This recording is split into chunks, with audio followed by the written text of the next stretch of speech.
Hello, everybody, and welcome to a special edition of Bayou Bets on a Wednesday afternoon on March the 16th. I am Jim Derry along with Spencer Guru Urquhart, Patrick McGee behind the scenes. Devin Jackson is out today. We are going to run through, it's going to be all about the NCAA tournament, right? Tomorrow, if you've not filled out your brackets, you have approximately, if you're watching this live, you have approximately, 16 hours or so to get it done before the first game is being played tomorrow, and it'll start with Colorado State and Michigan in the South bracket tomorrow morning on CBS. All right, Spencer, what's going on? It's all NCAA tournament all the time for us right now. I know, right? Yeah, it's just there's more than just that going on with NFL and MLB free agency. But yeah, as far as live action, yeah, it's all NCAA tournament and a little bit of NBA. The rough one for the Pels last night, but yeah, it was already tuned in on that Indiana game. They delivered for us for the top play on best bet, so I was happy about that.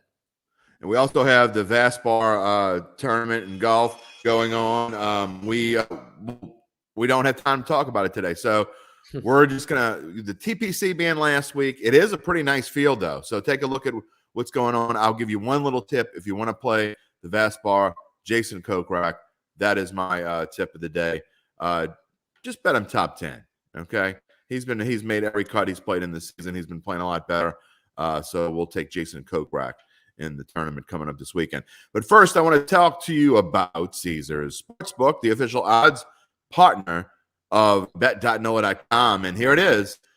The special, you go through Bet.NOLA.com, use the code there. You see NOLA CZR. I think I can't see great without my glasses. Got to be honest. I think that says NOLA CZR. Spencer, can you read that for me? Mm-hmm. All right, there you go. First bet is insured up to $1,100, meaning if you sign up with Caesars Sportsbook, your first bet, no matter what it is, whether it's $1, $100, $300, $1,100, whatever it is, if you were to lose the bet, Caesars will give you a free bet of however much it was. Again, $1, $5, $10. Doesn't make a difference. Up to $1,100, you get one free bet for whatever you put up. And that's pretty good deal from Caesars Sportsbook, our partner. We thank them for being our sponsor here at Bet.NOLA.com. All right, let's get right into the NCAA tournament. Before we basically what we're going to do here on this show is talk about tomorrow and give you a little heads up and what we're thinking and some of the games that we like, the lines for all 16 games tomorrow. And then we'll talk about Friday's games, obviously. On Friday, we will sprinkle in a little bit of LSU in here, but it's mostly about tomorrow. Before we do that, I want to show you there were a couple odds at the top that changed. One of them very slightly. One of them pretty significantly. So let's take a look at the NCAA men's tournament odds going into the as of about 2 hours ago. So they may have changed since then. I doubt it. The biggest change, if you look on here, is Baylor. Baylor went from 12-1 to 10-1. So someone out there or multiple people have laid big odds, big money down on Baylor Bears because they have jumped. That's quite a jump. Especially in just a couple days as the tournament gets started. We told you before, if you like any of these numbers, you need to play them now because none of them are going to go up. They're all going to go down. But obviously, if they win, they're moving on. If they lose, they're out anyway. So, there you go. But I looking at this list, I bet Gonzaga the other night. I wish, in fact, it went to 325 right after we went off the show, Spencer. I plopped some down on the Gonzaga And I just don't see how they're going to, I just think they're by far the best team. I mean, I could be wrong. I know they're going to have a couple hiccups along the way, but I think they'll be able to fight through them. And look, they have a tough bracket. They're probably going to have to play UConn, either Texas Tech or Duke. So they have no easy road by any means, but it'll be tough to beat Gonzaga.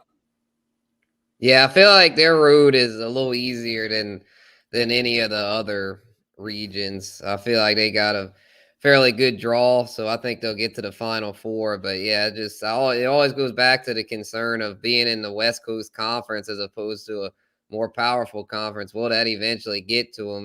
That lack of competition. I know the West Coast has a few decent teams, but not nearly like the Big Ten or the SEC or even the Pac-12. So it's hard for me to pick Gonzaga to win it all because they seem to do the same thing a lot of years that they're always a great team on paper, always a high seed, but if you have to get it done, maybe this will be their year. I mean, at those odds is not bad. I mean, shoot, you're still Well, getting they're, it's those still odds are plus. higher than they were higher than they were last year going to the tournament. I believe they were like 250 going to the tournament last year. Yeah, So because they they did were lose, but undefeated last year. Yeah, they were right, like extremely dominant, and they still didn't win. So I just, yeah, they didn't I win, just but they're I just think the experience that they've had and being in the championship game 2 out of the last 4 years, I think that really means something. And I get that they do play in the West Coast Conference, but one thing is the West Coast Conference is a lot better than it has been as you look at the brackets, and you can see that with St. Mary's and San Francisco in there.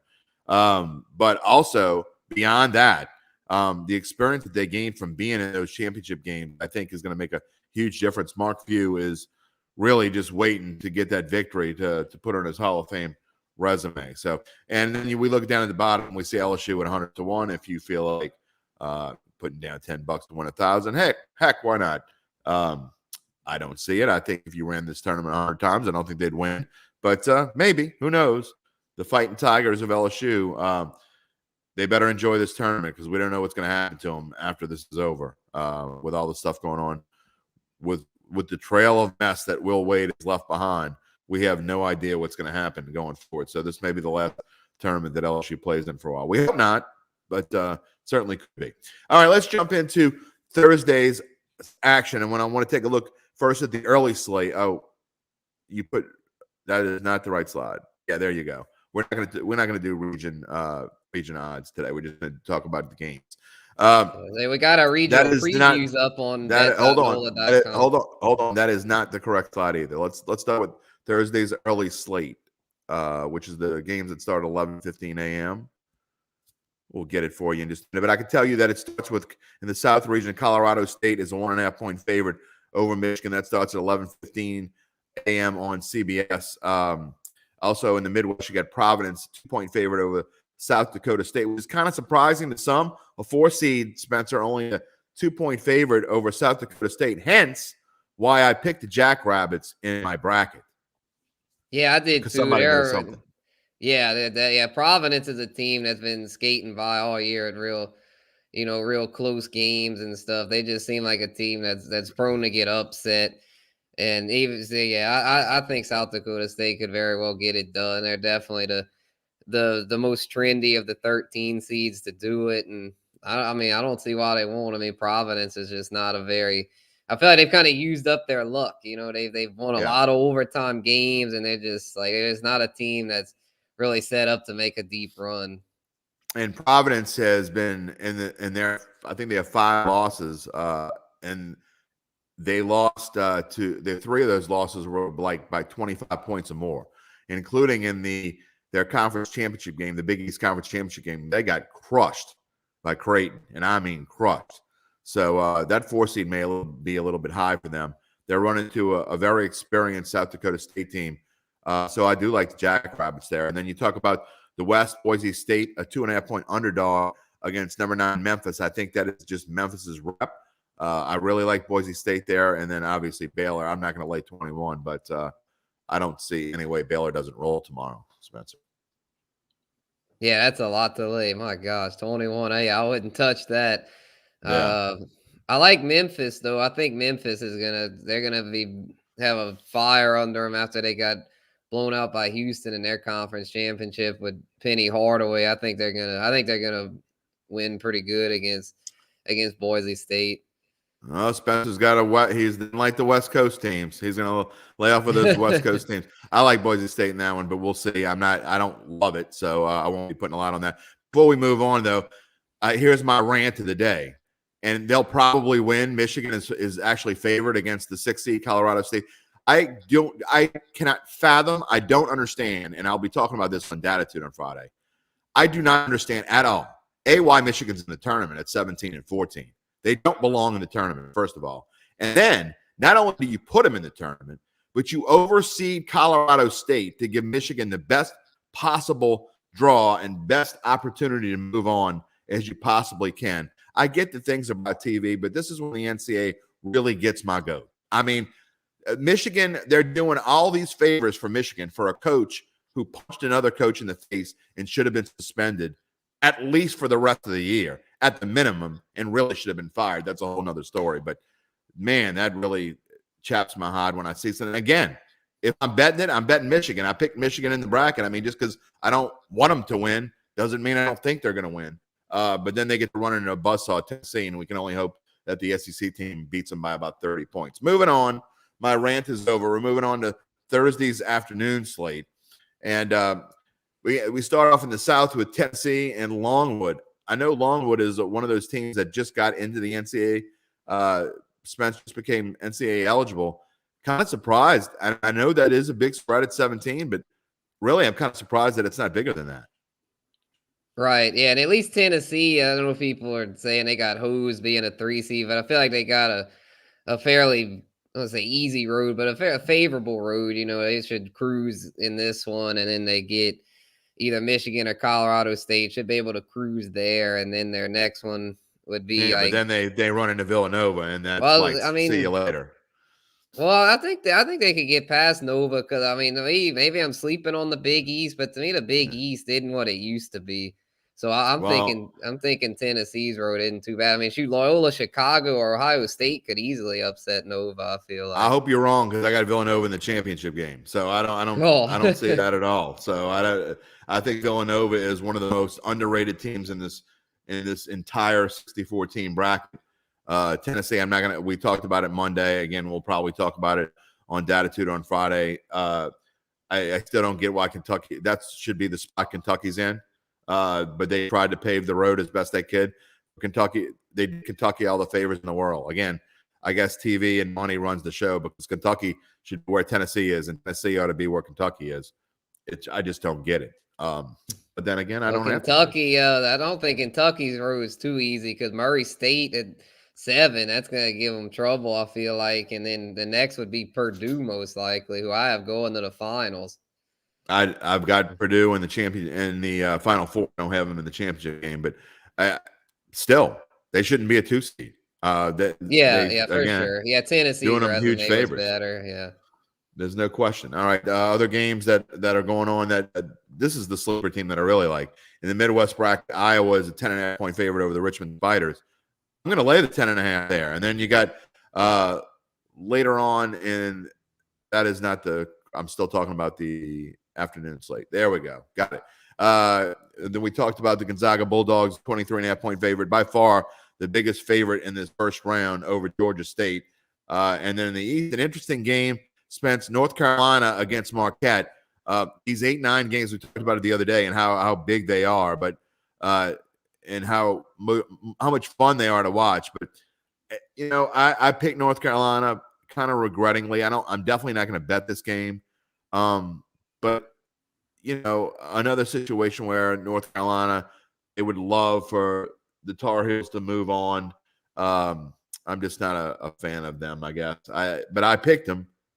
What do you think? I mean, Marquette could easily upset them now. Yeah, let's say I picked them too, but at 3.5, I might take Marquette with the points, because I think it's going to be a really close game. I know Marquette is. I mean, I'm not. I was say earlier I wasn't big on the Big East, but I mean Marquette's a quality team. They could easily get this done. Those 8-9 games are toss-ups. Most of them, like TCU, Seton Hall's a pick 'em, and I think all the other ones, or even Memphis, Boise State 2.5 was. I think this is the widest spread, but that's because I'm sure that, as he said on Monday's show, the Drunk Joe and all them are gonna bet on North Carolina, since they're a household name. Well, that's why I hate picking them in a bracket, because that's going to be exactly what it's like. It'll probably be 75-80% of the people want to take North Carolina. And if they lose, then the 20% who picked Marquette get a huge jump on it, because even that one little point could make all the difference. So, but again, I'm picking who I think is going to win, and that is it. And speaking of that, we're going to have my bracket. I've been asked to post my bracket on bet.NOLA.com. You can take a look, and I've spent a lot of time the last day and a half doing a lot of research.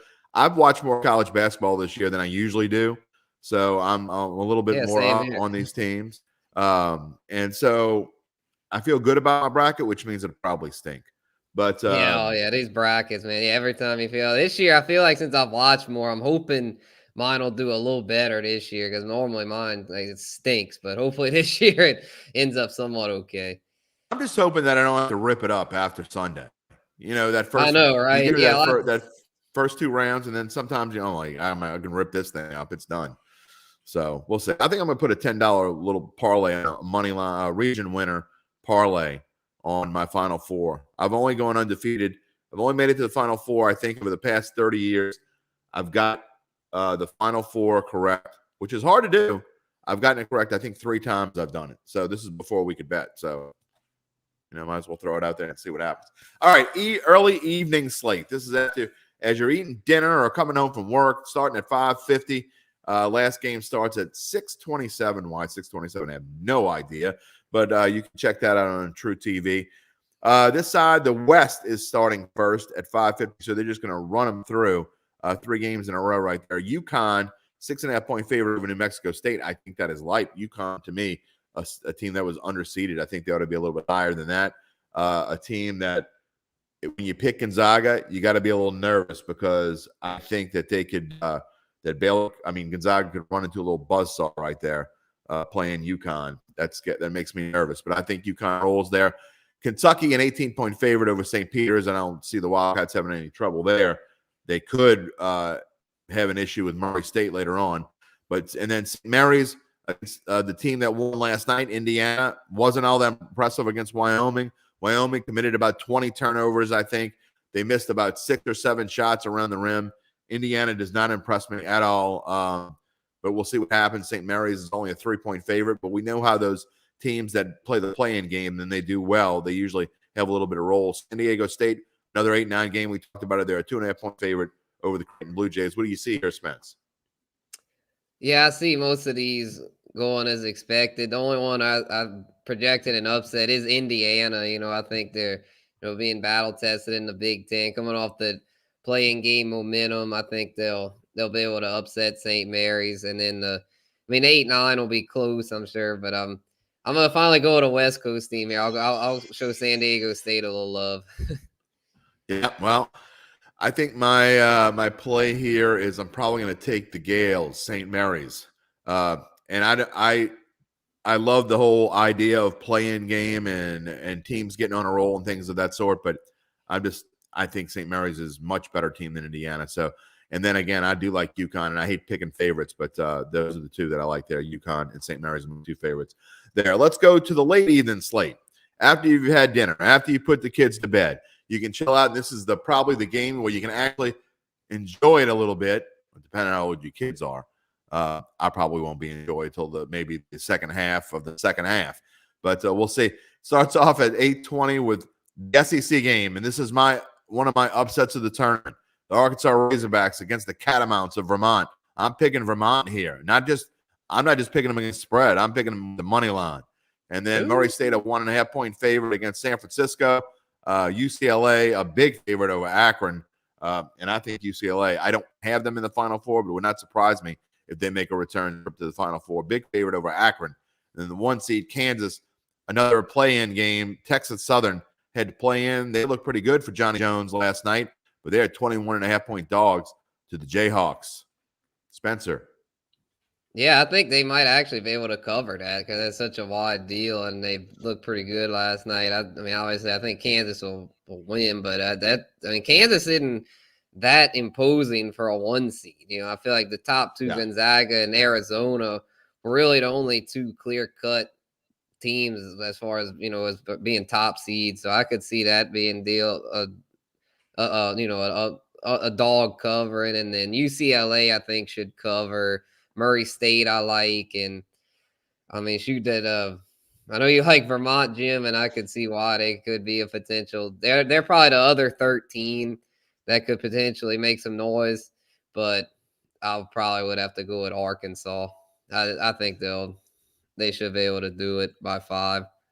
I will say this, anytime I see a funky spread, and that is a funky spread, there's no reason why a 4 seed should be that small of a favorite over the other one, and that's why I'm going the other way. It's the same as under last night. I had the under in the Indiana game. It was only at 132, and whenever I went and looked and I saw how well their defense play, They just kind of stunk it up last night. It was kind of really a nothing game. It wasn't all that much fun to watch, especially since I was on the wrong side and picking Wyoming. But I did have the under, and when you see where it spreads, to me, screams take the other side. That's what I'm doing here with Vermont. So we are going to talk more about the Friday games. We'll talk about that on the At the Book show tomorrow. I will be live in Harrah's. Spencer will be along with me. I'm not sure if we're going to have a guest or not. I have not heard back from the Caesars people yet. We're talking about getting someone from Caesars on, but I don't know that that's going to happen just yet. We'll have to see. But if not, it'll be Spencer and I. Devin's going to be out for the rest of the week. Spencer, what team? Let's talk about teams going forward. And I hate that I have a lot of chalk in my bracket. Whenever I see that I have a lot of chalk, I'm always a little upset. But it is what it is. I don't go back and change anything. I go through each game. This is what I like. This is how it is. But give me a couple of your upsets, and not just for the first round, like maybe someone you might have in the Elite Eight or the Final Four that a lot of people won't have.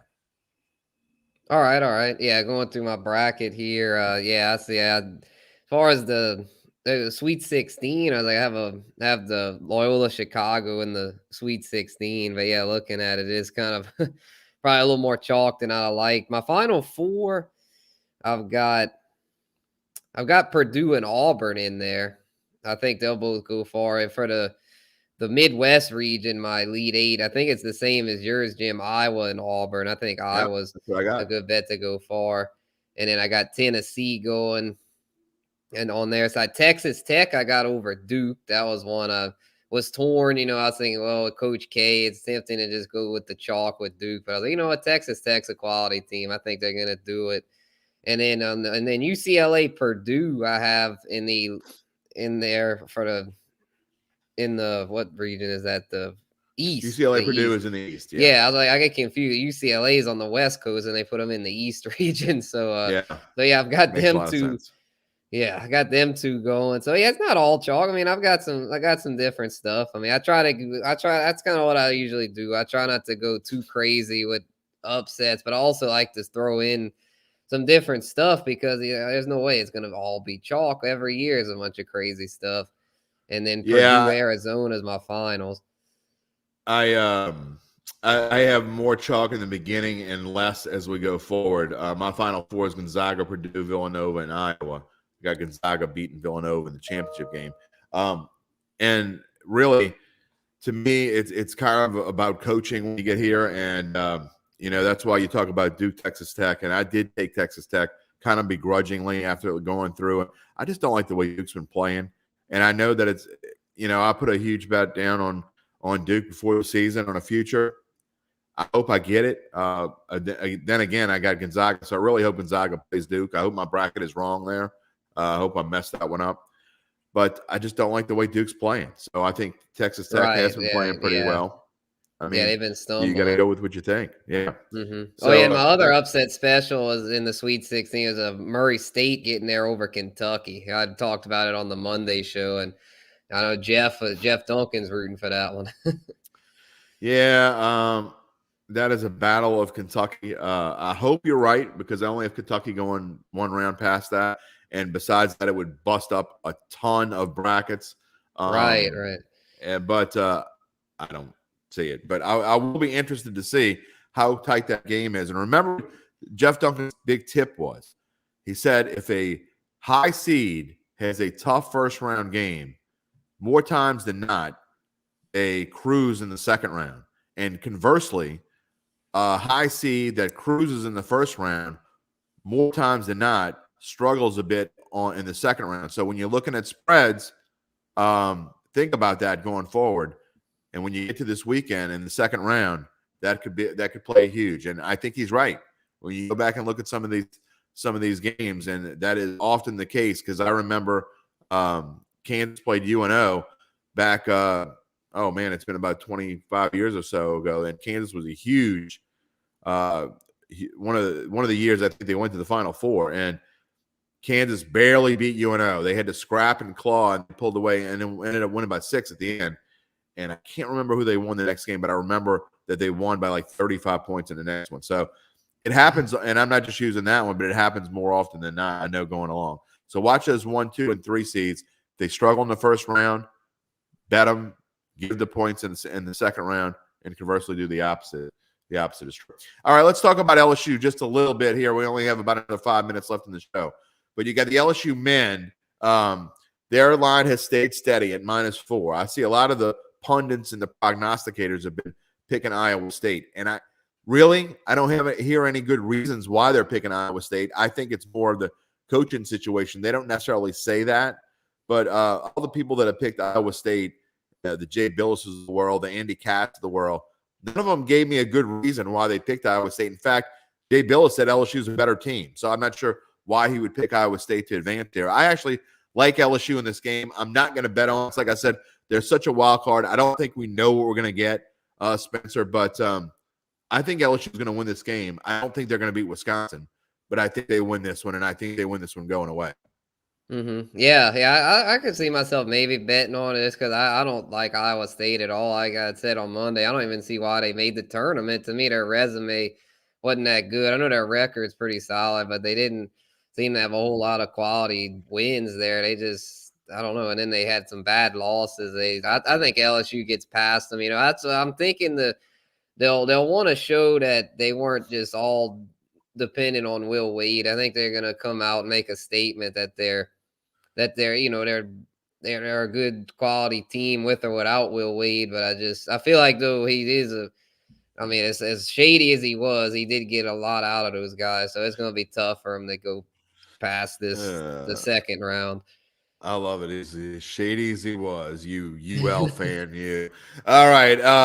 The LSU women will be playing on Saturday. By the way, the men play Friday at 6:20, as you see there. They'll be on TBS tomorrow at 6:20. Excuse me, Friday at 6:20. They'll be playing out of the Midwest bracket. If they win, they get the Wisconsin Colgate winner, which I'd be shocked if it's Colgate. So there you go. And then the LSU women, 25-5, Kim Mulkey squad. A lot of people thought they should have been a 2 seed. We don't have a line on them yet. I think the lines makers are doing that kind of a day-by-day thing. So we'll have one tomorrow for At the Book. But they play Saturday at 4 o'clock on ESPNU. That will be in the PMAC. If they were to win that game, they will play on Monday. All right, moving on. We're going to wrap it up with this. Speaking of the NCAA women tournament odds, in South Carolina, none of these odds have changed in the past few days. So they're all about the same. South Carolina, the overwhelming favorite as they should be at plus 175. Means if you lay down $100, you win $175 and convert. And vis-a-vis, you go down, Stanford 350, 400. Same thing. You bet $100, you get 350 if you Stanford wins, 400 if UConn wins, 650 NC State, so on. LSU. They were 40-1, plus 4,000 about a month ago. They are now plus 7,500, but Caesars has them on as a boost. So you can get LSU at plus 8,000, the LSU women. I love that, honestly. Kim Mulkey, give me some of that. $10 to win 800. I'm all over that. I already put some down on LSU. I might go put another 10 on it to get that boost. I like their chances at 80-1. You play this tournament out 80 times, I think they're going to win once or twice. Yeah, I could see it. I mean, they've shown they can hang with the best of them. They've put together a very strong season there. With Kim Mulkey there, they compete. That's what they always say: compete. They don't go down easy. So yeah, those odds, that's very, very favorable. I'd say it's just tough. It's just tough, with women's basketball being so top heavy. But I mean, hey, if they would do it, you'd get a big very payoff. top heavy for sure. I like NC State actually. It's plus 650. I don't know if I'm going to put anything down on that, but we'll see. All right, that's going to come close to wrapping it up. I'm going to give you one final thought, Spencer. What do you think going into tomorrow? What are you looking for? It's an interesting playing game, and actually Rutgers and Notre Dame playing tonight. The NIT, I actually watched a little bit of the NIT. It's been fun to watch as well. Final thoughts? Again, anything you want? All right. Yeah, I guess a little bit before we go to about the Saints, I was glad to see the Saints got to sign Marcus May to replace Marcus Williams. And I think that's a quality signing. May's coming off an Achilles injury, but I think he'll be good to go from what they're saying. And he's a quality player when healthy, very strong. I mean, shoot, might be just as good or better than Marcus Williams, and you're getting him at a cheaper For half the price. price. Yep. Yeah. I So yeah, completely big agree. ups. Yeah, big ups to Loomis and company for that. And then the Sean Watson situation still in limbo. I know Jeff was saying that would be, a big thing, and obviously it'd be a huge upgrade. I just don't know how I feel about it. And then with Jameis Winston still floating, I just hope they play their cards right there. I'd hate to see us come up empty-handed in this quarterback deal. It is going to happen soon. Everything I read, it's going to happen. It could happen as early as tonight. It could happen tomorrow, but I'll be surprised, very surprised, if it doesn't happen by Friday, Deshaun Watson being traded.